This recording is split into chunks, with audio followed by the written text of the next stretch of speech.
अस्सलाम वालेकुम फ्रेंड्स। आज फिर मैं आपके लिए एक बहुत ही झटपट तैयार होने वाली रेसिपी लेकर आई हूँ। ये है कढ़ाई गोश्त। इसके लिए हमें चाहिए है सबसे पहले हमारे जो स्पाइस ब्लेंड है उसमें हमें चाहिए 1.5 टीस्पून सॉल्ट, 1 टीस्पून लाल मिर्च पाउडर, 1 टीस्पून गरम मसाला पाउडर, 1 टीस्पून ज़ीरा और 1 टीस्पून सूखा धनिया पाउडर। तो साथ में हमने लिए हैं यहाँ पर 3 टमाटर लिए हैं हमने और 3 ही सब्ज़ मिर्चें ली हैं। तकरीबन 2 इंच का अदरक का हमने पीस लिया था, उसको जूलियन कट कर लिया है। साथ में हमने लिया है 7 लहसुन के पीसेस जोए, और साथ में यहाँ पे हमने गोश्त लिया है। जो गोश्त है वो आपको तकरीबन चाहिए है 2 पाउंड मटन। तो नेक्स्ट स्टेप ये है कि हम लोग इंस्टेंट पॉट में ये बना रहे हैं, तो मैं आपको वो भी अभी बताती हूँ कि क्या करना नेक्स्ट स्टेप। ये देखिए फ्रेंड्स, इसके अंदर हमने सिर्फ और सिर्फ गोश्त और लहसुन को हमने इस तरह से गोल गोल काट लिया और इसको अब हम प्रेशर दे देंगे। हम लोग पानी नहीं डालेंगे, लेकिन आप अपना हिसाब देख लीजिए। हमारे इंस्टेंट पॉट में एक्स्ट्रा पानी की ज़रूरत नहीं पड़ती और वैसे भी ये गोश्त अपना पानी छोड़ेगा थोड़ा। तो जितना आपका देर लगती है गोश्त गलने के लिए उतने आप टाइमर लगा के तो इसको करते हैं। हम लोग तकरीबन 13 to 17 मिनट लगाएंगे, इसको गल जाएगा। फिर मैं आपको नेक्स्ट टाइम दिखाती हूँ। ये देखिए फ्रेंड्स, साथ ही हमने अपने इंस्टा पॉट के अंदर टाइमर लगा दिया है और साथ के साथ हमने अपने अनियंस को इस तरह से गोल गोल काट लिया है, जिसको हम लच्छादार भी कहते हैं। तो जैसे वो प्रेशर उसका ख़त्म होता है मैं आपको नेक्स्ट स्टेप इंशाल्लाह दिखाती हूँ राइट अवे।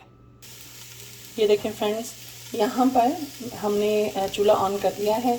हम अपने जो 3 प्याज हमने यहाँ पे काट के रखे थे इनको हम टोस्ट करते हैं। साथ ही हमारा जो गोश्त है वो गल गया है, तो ये टोस्ट होते हैं मैं आपको वापस बताती हूँ नेक्स्ट स्टेप। ये देखिए फ्रेंड्स, यहाँ पे मैं आपको एक और बात बताती चलूँ कि यहाँ पे हमने बग़ैर ऑयल और बग़ैर पानी के इनको टोस्ट कर लेना है।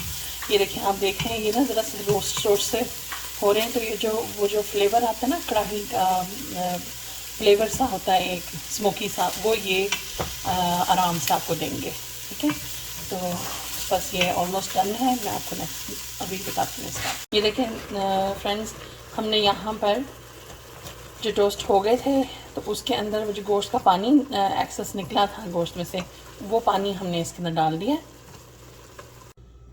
हम यहाँ पे साथ ही इसको ढाँप देंगे पानी डाल के। फिर मैं आपको अगला स्टेप बताती हूँ। ये देखिए फ्रेंड्स, जब यखनी जो हमने इसमें डाली थी वो सूख जाए तो फिर हमने इसके अंदर ऑयल डालना है, तकरीबन 1/2 से 3/4 कप। ठीक है, और साथ ही हमने जो स्पाइसेस का ब्लेंड किया था वो हमने डाल देना है।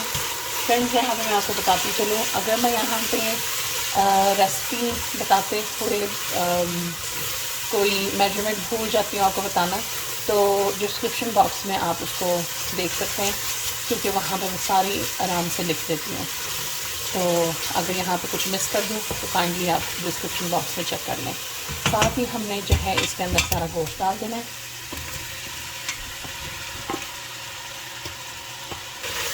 ये देखिए फ्रेंड्स, अब आप इसको अच्छे से भून लें।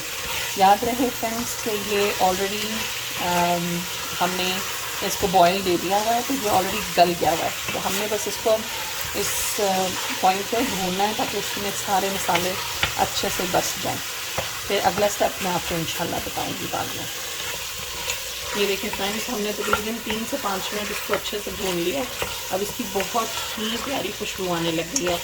तो अब हम इसके अंदर डाल देंगे टमाटर, अदरक और सब्ज़ मिर्च, और ये तकरीबन उस वक्त तक इसको हम भूनेंगे जब तक टमाटर थोड़े से ढीले नहीं हो जाते।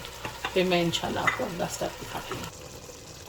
ये देखिए फ्रेंड्स, टमाटर ढीले हो गए हैं और ये इतनी कोई मज़े की इसमें से स्मेल आ रही है।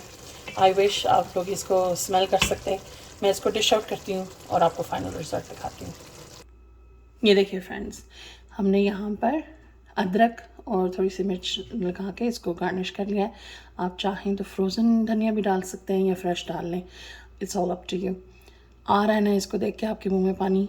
ज़रूर ट्राई कीजिएगा, दुआ में याद रखिएगा। अल्लाह हाफिज़।